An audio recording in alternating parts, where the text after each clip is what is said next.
Marco Modico, Elina Lorenzo, Paola Luna.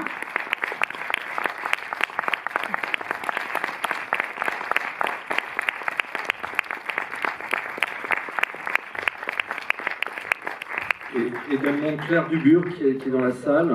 Claire, si tu veux nous rejoindre, tu es la bienvenue. Claire qui est là, sous applaudissements.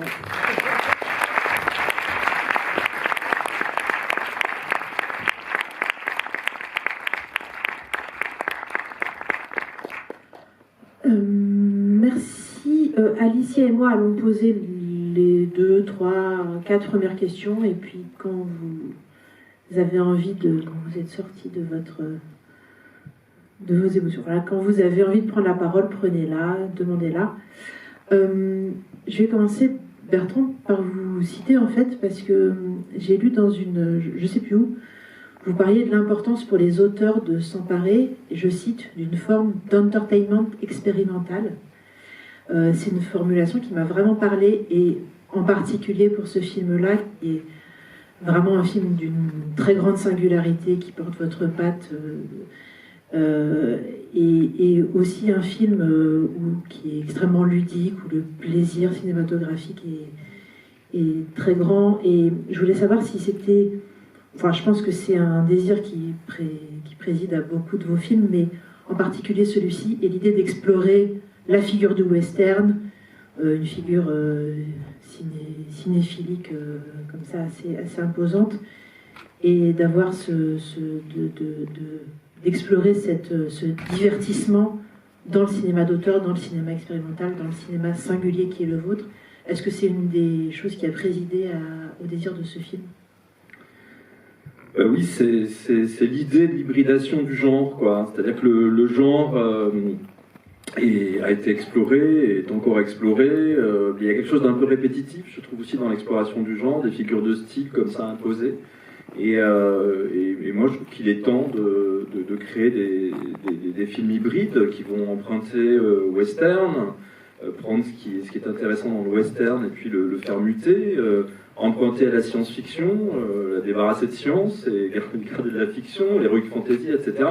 Donc il y a cette idée effectivement d'expérimenter, de créer une nouvelle cuisine, et en même temps sans bouder le plaisir, quoi, en étant aussi dans quelque chose de pop, d'attractif, de plaisant. Je parlais d'abandon tout à l'heure, où on peut se perdre. Voilà, parce que trop souvent, le cinéma de genre, ou le cinéma de fantaisie, le cinéma de la forme, de l'imaginaire, est captif et capturé par les grands studios qui s'accaparent la chose et qui peuvent être assez inhibants pour les cinéastes, les auteurs, parce que forcément les grands studios ont des moyens et donc déploient les moyens pour créer un imaginaire clinquant, souvent déshumanisé pour moi. Et donc l'auteur va avoir tendance à se réfugier dans un cinéma plus intimiste et dans un univers plus quotidien. Or moi, je n'arrive pas à me résigner à ça, quoi. Donc je me dis, bah non, je vais prendre à bras le corps mon imaginaire, et puis je vais utiliser les outils du cinéma, ce que je sais faire avec la pellicule, pour voilà, donner corps à un film différent. Voilà, on n'est pas plus riche qu'un auteur qui fait un film avec Vincent Lindon, patron d'entreprise ou autre chose. Mais non, mais je veux dire, on pourrait croire qu'il y a plus. Non, il n'y a pas forcément plus, c'est même moins.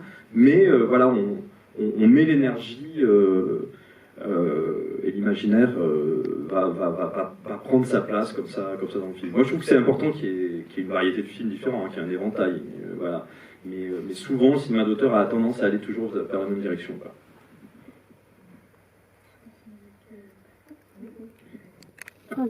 J'ai une autre question. Pour ceux qui connaissent le cinéma de Bertrand Dico, vous avez peut-être vu Ultra Pulp. Et je voulais savoir, est-ce que c'est à partir du moment où vous avez fait ce court-métrage-là, vous avez eu envie de reprendre votre idée de faire After Blue? Parce qu'il y a quelques, je dirais, références où l'univers, la végétation qu'on retrouve dans Ultra Pulp, on la retrouve aussi dans After Blue. Alors, moi j'ai l'impression de tisser une grande toile d'araignée de film en film. Après les Garçons Sauvages, quand il a été question du film suivant, très vite s'est imposé à moi ce film, qui était la réécriture, la réappropriation d'un scénario ancien, qui est un scénario de western.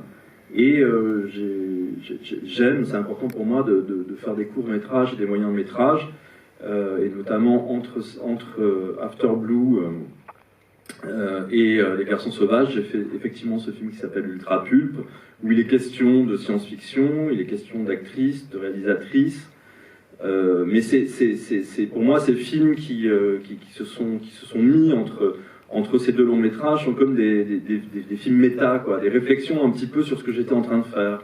Voilà, je pense à voix haute, je me questionne sur le genre, je joue avec le genre, je recherche, je fais des recherches avec les actrices, en l'occurrence Elina qui était présente dans Ultra Pulp et dans les autres films aussi.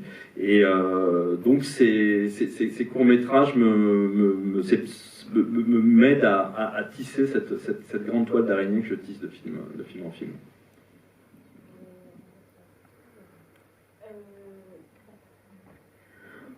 Du coup, ça m'amène à une question pour Elina, puisque vous avez mentionné le fait que vous avez collaboré ensemble sur de nombreux films.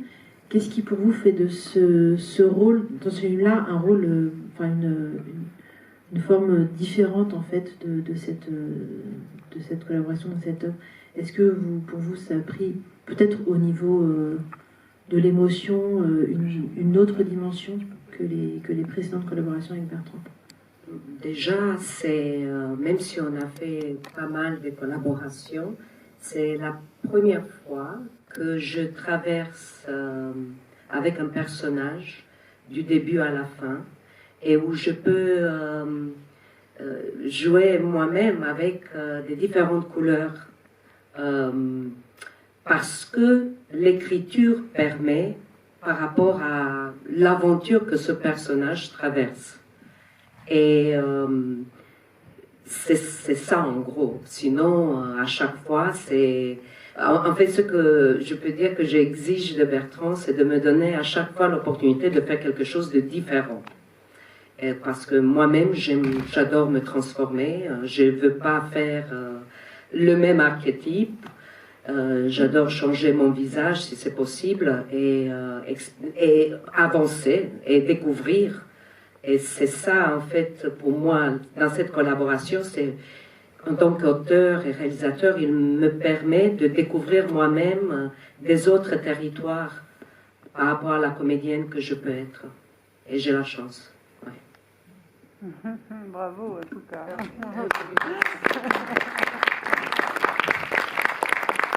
C'est rare. Donc, ça, je suis très consciente de cette chance. Qui s'est offert à moi dans cette vie en tout cas. Alors Paola, j'ai une question pour vous.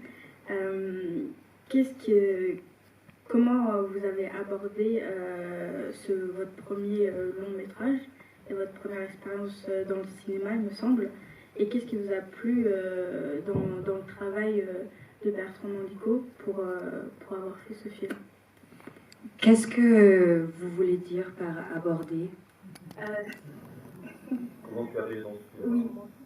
Ah, comment je suis arrivée? Comment tu as approché ce rôle? Votre ressenti sur le film?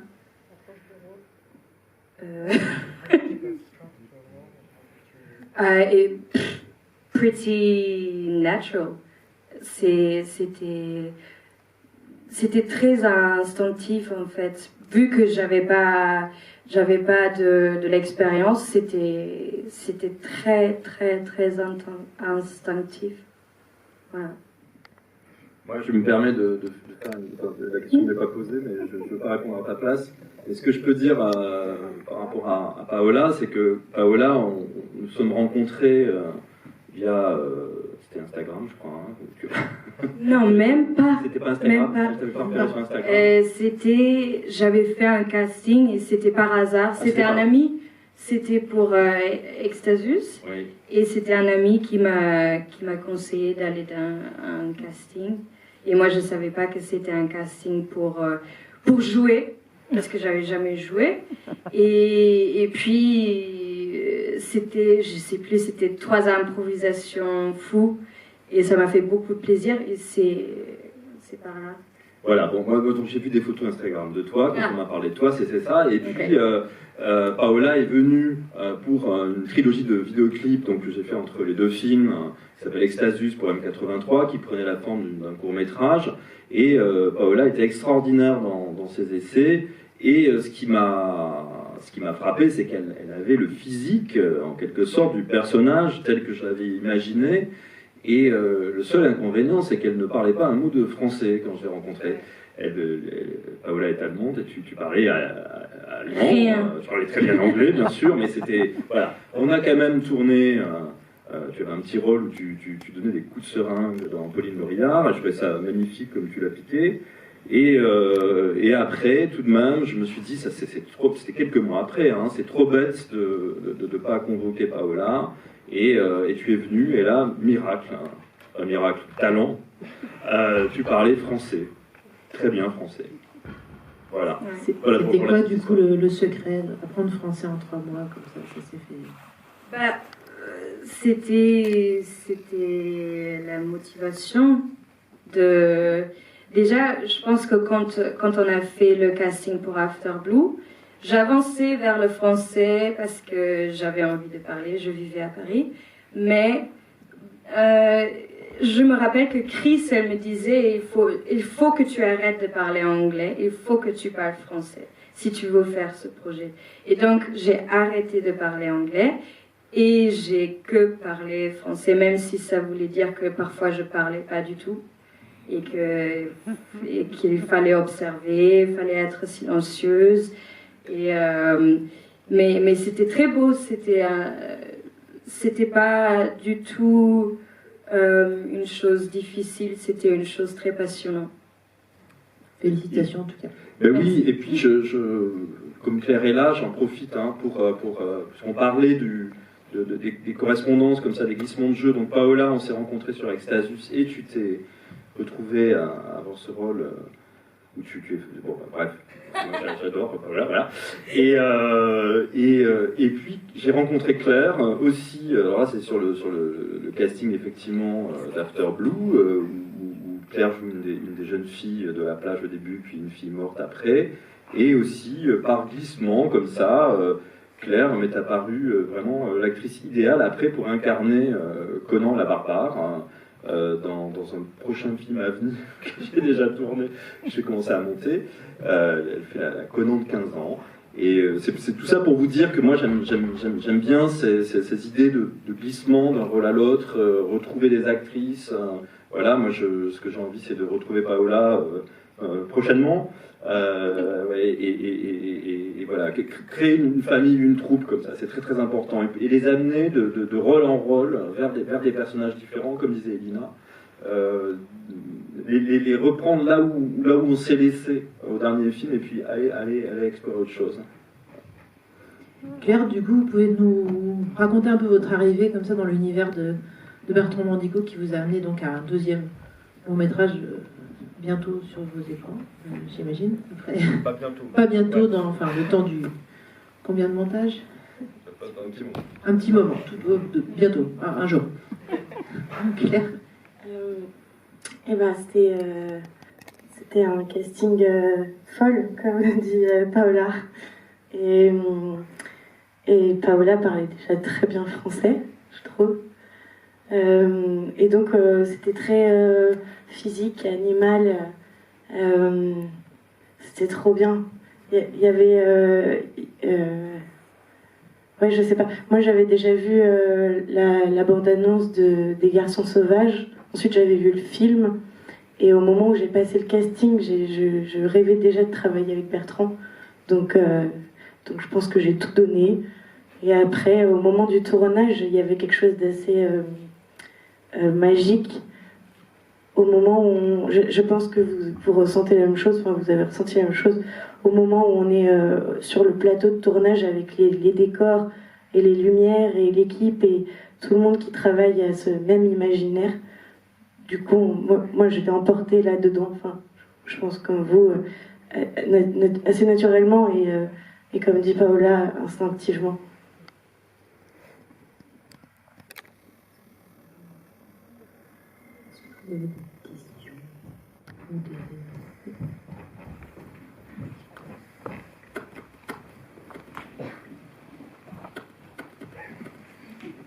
Merci.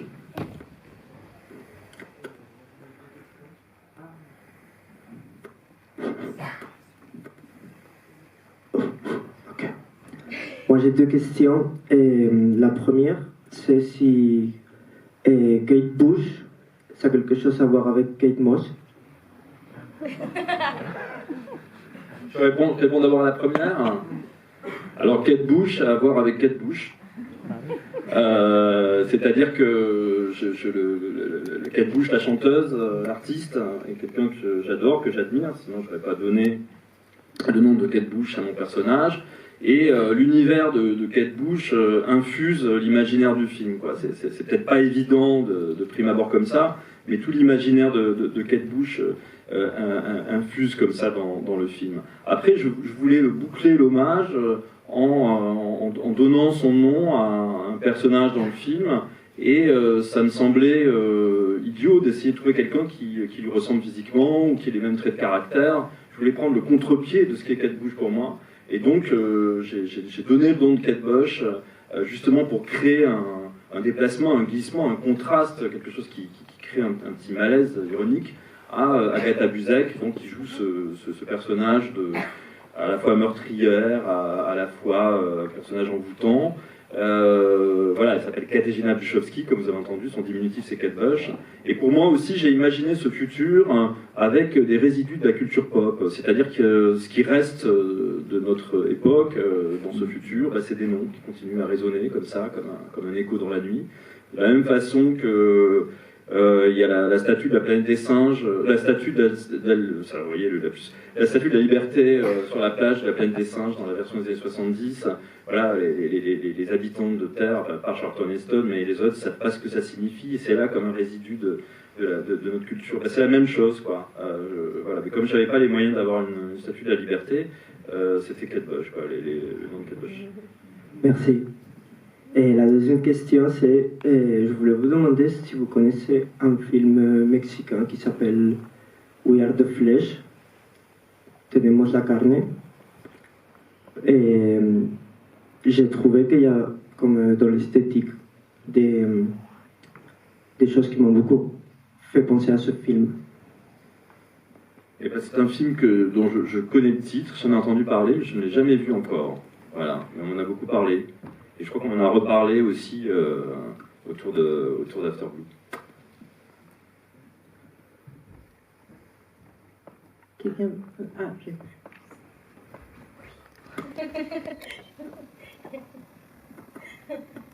Bonsoir. Du coup, je vais continuer sur ce que disait monsieur sur Kate Bush et sur une référence à un autre film. Moi, j'ai beaucoup vu de références au niveau de l'esthétique sur le Globe d'argent de Zulawski. Et du coup, je me suis demandé, est-ce que c'est à cause de Zulawski que vous avez rendu Kate Bush, Katarzyna Buszowski, une femme polonaise? Voilà, c'est une question un peu idiote, mais voilà. Mais elle n'est pas du tout idiote, votre question. J'adore Zulawski. Vraiment, c'est un cinéaste très très important pour moi.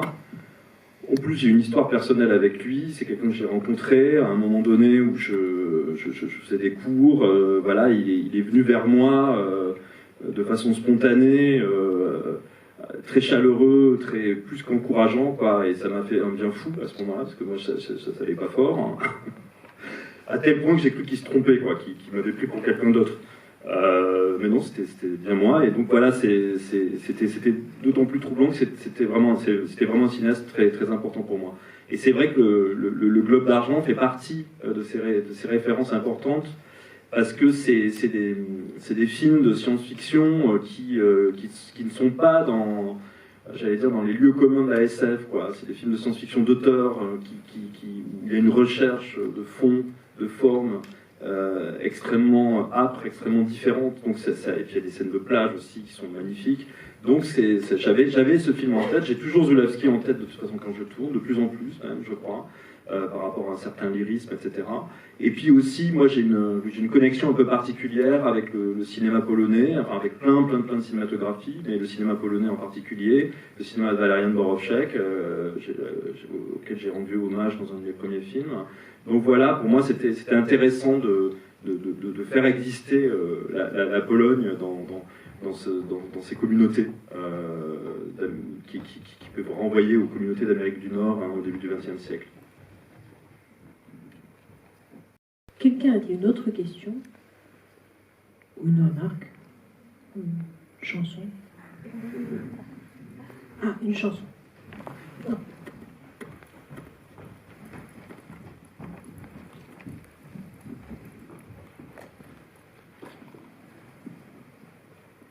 Je voulais savoir, à chaque fois vous faites des films avec principalement des femmes, et je sais pas d'où ça vient cette histoire, une planète comme ça, post-apocalyptique, ça fait penser à d'autres films, un peu, il y a une ambiance un peu Mad Max aussi, mais je sais pas, est-ce qu'il y a une raison à ces personnages féminins, à la chair qu'elles ingurgitent, ce qu'elles en font, je sais pas, j'aimerais savoir un peu plus. Bah, la raison est très simple, c'est que j'aurais aimé être une actrice. Il n'est peut-être pas trop tard, j'espère le devenir un jour. J'aurais aimé être Delphine Seyrig, je crois même. Au travers de mes films, enfin, au travers des films, je peux toucher, j'allais dire, ce fantasme, cet idéal, en travaillant avec des actrices, en leur proposant des rôles qu'on n'a pas l'habitude de leur proposer, en les amenant dans des drôles d'univers, en leur donnant la réplique avec la caméra, parce que je suis derrière la caméra, je cadre, donc je suis le premier regard, j'allais dire, sur les actrices, et je suis en dialogue avec elles quand je cadre. Donc ça, pour moi, c'est le moteur de ce choix dans ces films-là. Le scénario initial que j'avais écrit, était dédié à des acteurs. La première version qui s'appelait J'ai tué Frank Red était plutôt un film queer et gay, on pourrait dire. Et voilà, moi j'ai évolué, j'allais dire, dans ma filmographie, et au moment où il a été question de faire le film d'après, il y avait une réplique du personnage d'Elina qui traînait à la fin des Garçons Sauvages, qui était l'avenir est femme, l'avenir est sorcière. J'avais envie de reprendre cette réplique et d'en faire, j'allais dire, la porte d'ouverture pour ce nouveau film. Mais voilà, en tout cas, ce que je vous ai dit au début, c'est vraiment ça, c'est pouvoir travailler avec des actrices et leur proposer autre chose, quoi. Je sais pas ce que tu en penses, Elina.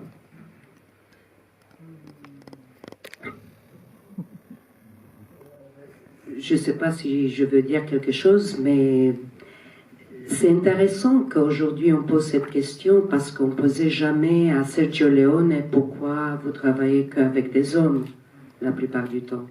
Donc oui, c'est un truc bizarroïde, parce que comme tu le fais, ça devient quelque chose en soi. Ça devient un style en soi. Mais à part ça, c'est des univers, et que moi, en tant que femme et actrice, je suis trop contente que je suis dans la compagnie des autres comédiennes.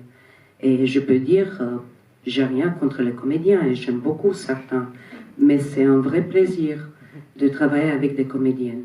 Ouais. Mais il y a aussi la dimension dont parlait Madame, post-apocalyptique du film, parce que là, le postulat est posé, c'est une planète où il n'y a que des femmes. Et du coup, moi, j'aurais bien aimé aussi vous entendre sur la dimension on va dire, écologique du film, qui prend en compte, alors il y a une tarte à la crème du film écologique qui serait un documentaire militant, etc. Là, on est très très loin de ça, y compris parce qu'on ne voit pas la Terre détruite. Mais ça n'en est pas moins saisissant, je trouve, sur cette question, sur la question par le récit de la scène d'ouverture, de la Terre qui est pourrie, etc. Je voudrais savoir à quel moment cette dimension-là, est-ce qu'elle était à l'origine du projet ou c'est quelque chose qui est venu se greffer au fil des années? Non, ça c'est la métamorphose du projet. C'est-à-dire quand j'ai repris le vieux scénario, c'était la même trame, hein, forcément, et j'ai pas changé les caractères des personnages. Donc voilà, c'était écrit tel quel. Mais justement, j'ai transposé ça dans ce monde du futur avec cette question écologique qui me semblait importante. Mais je ne voulais pas en faire un film à thèse, quoi, le film à message au premier degré. Il y a un précédent qui est un film de Jan Smits, qui est un cinéaste un peu oublié, tchèque, qui a fait un film dans les années 60, qui s'appelle Le Mois d'août dans l'hôtel Ozone. Et c'est un film qui est un peu comme traité comme un western. Ce sont des communautés de femmes qui évoluent sur la Terre, comme ça, dévastées. C'est un film en noir et blanc, très très beau, après une catastrophe post-apocalyptique. Et là, c'est un peu le chemin inverse. Les femmes sont à la recherche du dernier homme, parce qu'il y a plus d'hommes, il y a cette question de la fin de l'humanité et pouvoir avoir des enfants. Bon voilà, moi ça m'intéressait pas du tout cet axe-là, disons, mais dans ce film-là, j'aimais bien cette histoire de communauté de femmes sur des chevaux. Donc je l'avais en tête. Moi, ce qui m'intéresse aussi, c'était de créer une planète, j'allais dire, non agressive, sans prédateur, une planète idéale, hein, After Blue, finalement, il n'y a pas dans la nature de dominant et de dominé. Ce qui va créer un peu le bazar, ce sont les humains, qui arrivent plein de bonnes intentions, avec des règles, avec tout ce qui découle aussi des règles. Hein, ça devient extrêmement psychorigide, extrêmement compliqué quand on fixe des règles, même si c'est pour de bonnes intentions. Et il y a toujours ce rapport du dominant et du dominé qui se met en place. Il y a toujours des excès. Donc voilà, ce paradis est sali par la présence humaine. Et j'ai essayé d'imaginer un récit qui soit un récit initiatique, un rapport mère-fille, ce qui m'intéressait le plus, avec une jeune femme qui naît sur cette planète, qui s'ouvre comme une fleur et qui découvre et qui goûte à tout ce qu'elle peut goûter, tout en étant dans une idée de solitude comme ça. Et la mère qui est à la fois mère courage et père lâche, on pourrait dire, et qui poursuit cette mission. Donc c'est essayer d'imaginer comment on pourrait vivre des humaines sur cette planète idéale, et comment, sans essayer de reproduire les mêmes bêtises, tout de même on pourrait se prendre les pieds dans le tapis, quoi. Malgré l'absence des hommes. Faut l'admettre. Pour rebondir sur la question de Marie, moi je pense que quand même le film est assez pessimiste si on le regarde du point de vue écologique, post-apocalyptique. Est-ce que c'est votre vision futuriste de la Terre? Enfin, quelle est votre vision, en tout cas actuelle, pour vous être inspiré de l'actualité pour créer ce film? Est-ce que c'est une angoisse qui pourrait être futuriste, en fait, que l'humanité se dirigerait vers un univers dans ce style-là?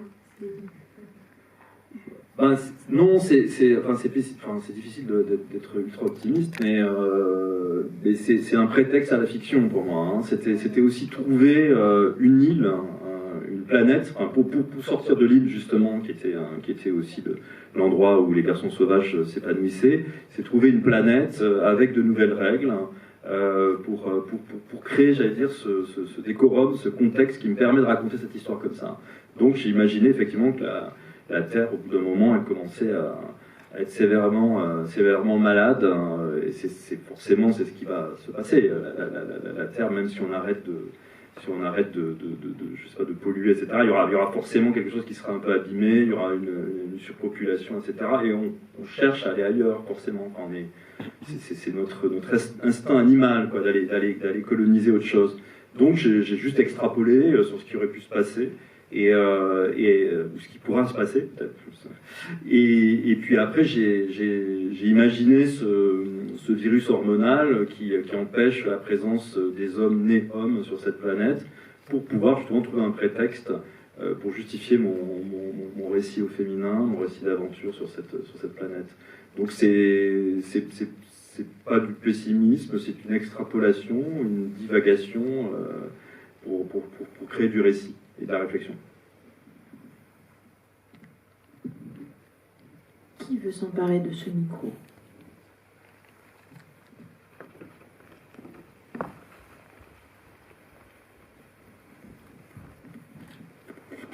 Moi, je voulais savoir par rapport à votre prochain film, justement, parce que j'ai une amie qui a travaillé dessus, si ça allait être dans le même univers, pourquoi Conan la barbare, etc.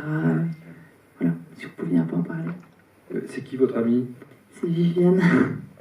Viviane, maquilleuse. Ok. Eh bien, c'est difficile de parler de la suite. On vient de parler de ça.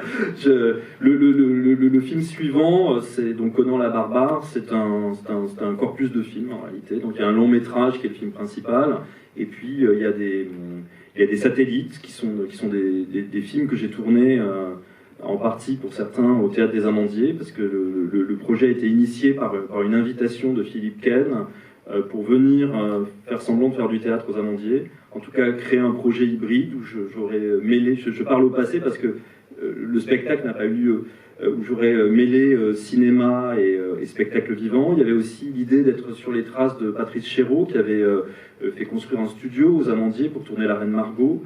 Et donc Philippe m'a dit, je vais te donner le studio, puis tu vas faire quelque chose de complètement hybride, quoi. Il avait invité des cinéastes prestigieux avant moi, donc je trouvais ça flatteur. Puis c'était vraiment son dernier